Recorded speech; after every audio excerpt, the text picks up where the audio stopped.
Happy Thursday, everybody. It's still Thursday. I'm on my way back from Johnson City right now. Just got the scratch fixed on my rear driver's side door. It's a small scratch. They fixed it really easy. It came out really, really well. Looks good. But, you know, it's a scratch. I still want it fixed. It was very noticeable on this black. If it just been a small scratch, I wouldn't have thought nothing about it. But it was kind of wide and wasn't very deep, but it was just really noticeable. So today I want to do another video. I may put up 2 or 3 videos today actually, but this one is going to be about 3-month ownership of the Tundra. I've had this truck about 3 months now, give or take. I'm not exactly 100% sure about how long it's been. I guess I could look at the date, but it's been right at 3 months. I'll probably do some comparisons between this and my F150 I traded in for this truck. But so far I really like this truck. It's I think it's actually probably my favorite vehicle I've ever owned. I've owned probably 35 or 36 vehicles. I'm not real sure. I'll lose count when I try to add them all up. But I've owned a lot of vehicles throughout the 39 years of my life. So I've drove a little bit of everything, and even when I've not owned it, you know, I've still drove like Range Rovers, and I've drove some Porsches and Corvettes and stuff like that. So I've got a lot of stuff to compare to this truck. As far as the features on this truck, there are a few features on this truck that my F-150 didn't have, like the lane assist. I didn't have that. And the front parking sensors, I had rear parking sensors on my F-150, but I didn't have the front ones like this truck has. And the rear glass didn't roll down, which is a big selling point for me. I had a 4Runner a few years ago, and the back glass rolled down on that. Well, it's been several years ago now. It's back in 98 or 99, and it was a 98. So, you know, it's almost new whenever I got it. And the back glass did roll down, and I really enjoyed that feature, and I really enjoyed it on this. Up until I started this video, I had the back glass rolled down on this driving down the road. It's 78 degrees right here right now, and it's only 11 o'clock. So, you know, it's going to be pretty warm today, and I'm enjoying this weather in February. But as far as driving goes, the steering on this Tundra is the best steering I've ever felt in my life. It is so easy to steer. I don't know if it's just all Tundras or if it's because mine has 35s. I don't know if that makes a difference. I would think that would hurt it more than help it. But, you know, I can't say. This is probably the largest tire I've ever had on a truck. My F-150 had about 34s, I think is what it come out to be. So these are about 1 inch bigger. Not a huge difference, but this does drive easier than the F-150 did. And it may be all Tundras, I just don't have a lot to compare it to. I will tell you this, I drove my buddy's Tundra, and it drove well, but there was a lot of body roll. Now mine does not have the rear sway bar, the TRD sway bar in the rear. I have not put that on it.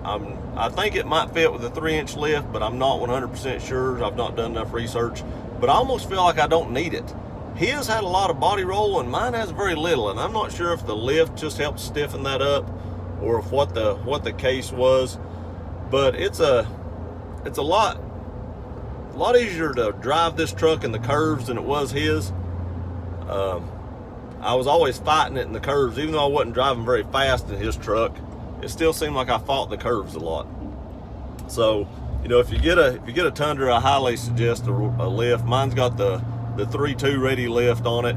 I think it repositions your drive terrain where it doesn't put it in a drive train, not terrain. So it doesn't put it in a bind. At least that's what they told me.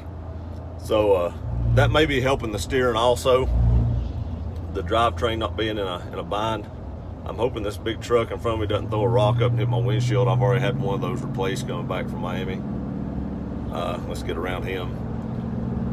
As far as other features, the power wise, when you turn on tow haul mode on this truck, it really seems to add a lot of, you know, horsepower, which I'm sure it doesn't, but it sure does feel like it. And every Tundra owner will tell you the same thing. When you hit tow haul mode, it's a world of difference. But I've got to say, in the EcoBoost I trade in, even with tow haul mode, this truck just doesn't have it. And I even have an intake on this truck, a S&B cold air intake, and a Borla dual exhaust, and it still doesn't have what the EcoBoost had. So that's just in power. But now if you take the 5.0 that I had before the EcoBoost, which is still the newer model, Ford at that time. I think it was a 2012 50. This truck has more power than that 50 did, by especially if it's on tow haul mode. It feels like it's got a lot more than my 50 had. But the EcoBoost, those EcoBoosts, they're just a beast. I mean, it's crazy the horsepower they got. Would I want my EcoBoost back? No. I really feel like EcoBoost have some issues. I won't get into that. There's an issue with the intercooler system. They condensate. Mine may have been the only one that has repeat problems, but I did have repeat problems with mine. Ford didn't have a fix for it after the first time, so I was done with the vehicle after that. So I went to a Tundra, and I've never looked back, and I'm extremely happy with my Toyota. The paint on the Toyotas seems a little thin. It seems to scratch a little easy, and a lot of Toyota owners will tell you that also. I've got the perma plate on mine, so you know, salt and stuff won't affect it, but you know, it's not going to stop scratches. So I'm going to try to keep it waxed and you know, do the best I can to keep this thing shiny and get as few scratches as I can, which is why I put the fender flares on it. My tires were wide. It was throwing up rocks. Hence, that's why I was in Johnson City today. It threw up a rock, hit the side of the door, and put a scratch on it. But we got that fixed, so no big deal there.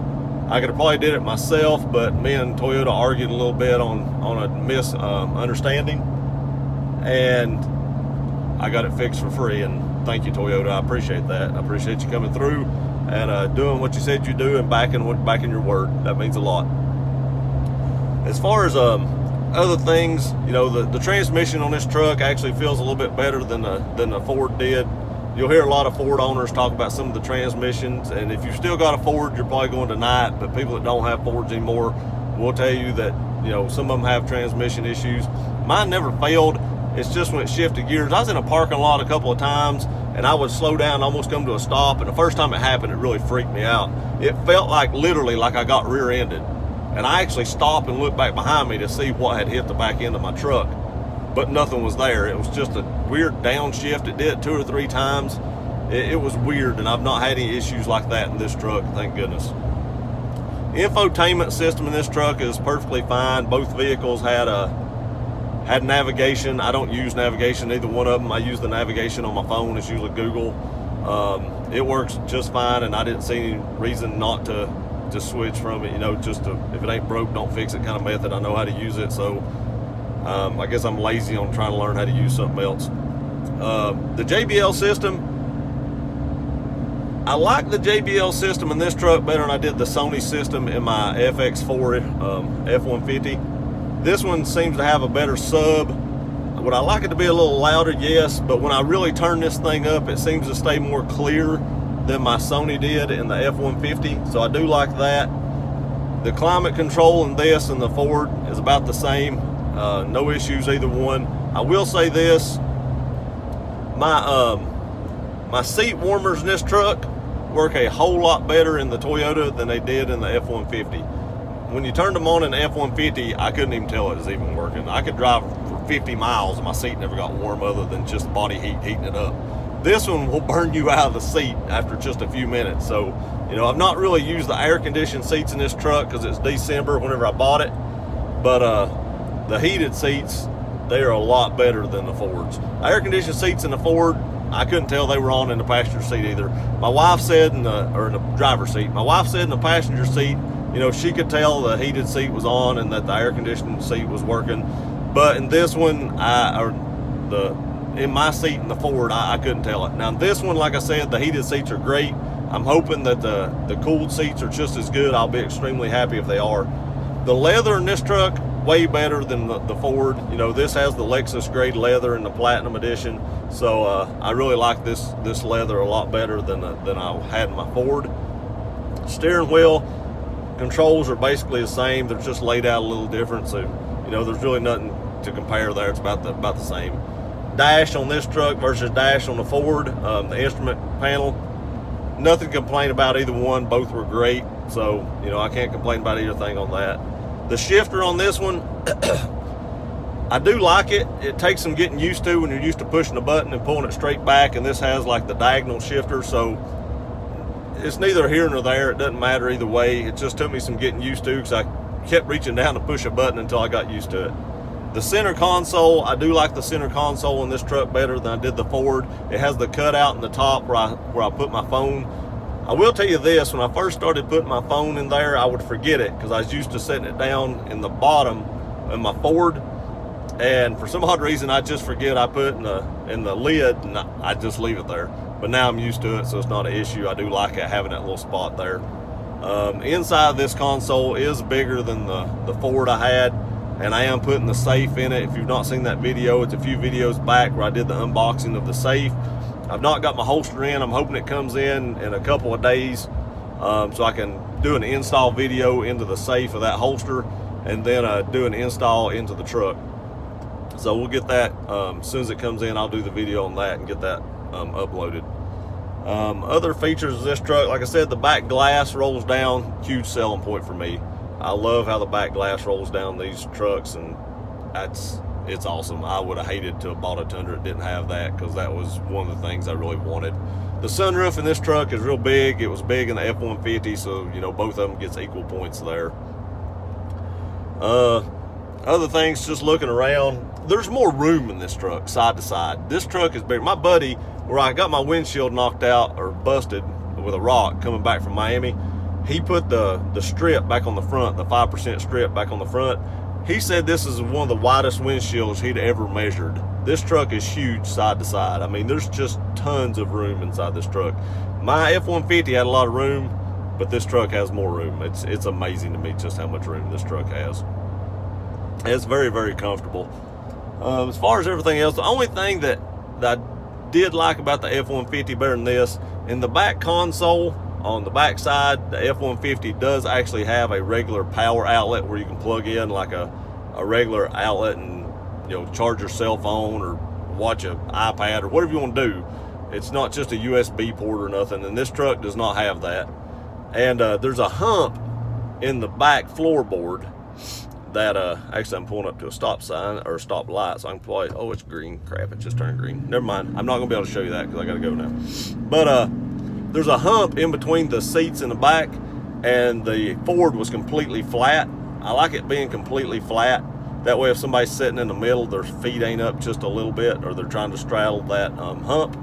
And also, the other thing the Ford I like better is underneath the rear seats of the Ford, it was flat. It was the same size as the floorboard, and I could stick bags and stuff up underneath that, and like, you know, backpacks and stuff, and I didn't have to worry about the seat pushing against it or anything like that, or not fitting, and my bug out bags and stuff like that will not fit in this truck underneath the rear seat. I know you can buy the rear seat storage, and I actually may do that. I'm looking at the lockable one, but I think they're about $700 or $800, and there's other things on my to buy list before I buy $700, $800 storage that goes in the back that I've got to disassemble half the truck to get to. So that may come in a while. I'm not going to put a time date on it, but you know, it may be 6 months, it may be a year, I don't know. But eventually that will probably happen. Other things, that's about it. Both of them had spray-in bed liners. Both of them had, this one has a bed cover. It sits kind of flush. My other one's set up a little bit. I just sold the other one to one of my buddies at work. They come off my F-150. I leave this bed cover on. I did not leave the one on the F-150 because it set up a little higher, and this one sits flush, and I just didn't like how it looked when it set up higher, so I did take that off. I put it on to go on vacation, throw my luggage in it, and then take it off when I got back. This one folds up, it locks up in the top. I can do a review on it if you all want to see how mine works. But so if I take off the garbage or something like that, or I need to haul something, I can get like 97% of my bed or 95% of my bed is useful when I stand it up. You can't see out the back glass, but it does have a backup camera, so when you've got it folded up, you can't see out the back glass. But the truck does have a backup camera, so you know I don't have to worry about that when I'm backing up. But other than that, everything is pretty even with both of them. There's stuff I wish I could do to this one that the F-150 had, and it's not as much, it's not a ton, but there is a few things that I do miss about the F-150, but there's no way I would go back to an F-150 after this. I'm sure there's Ford owners out there just freaking out that I just said that, but it is what it is. I had some issues with mine, and that's all I'm going to say about that. And I hope you don't experience them, but if you do, you'll know it. And if you do, go buy a Tundra. That's what I did. I hope y'all are having a great day. This is just a few things I like better about this, and a few things I like better about the F-150. It's been a great truck. I've probably put 4,500 miles on this truck since I've had it. Zero issues. I'm up to 20,437 miles now. I may have put 5,500 miles on the truck. I can't exactly remember how many was on it when I bought it, but it's a great truck, and I really like it, and I see me having it a long time. Like I said, y'all have a great Thursday, and we'll see you next time.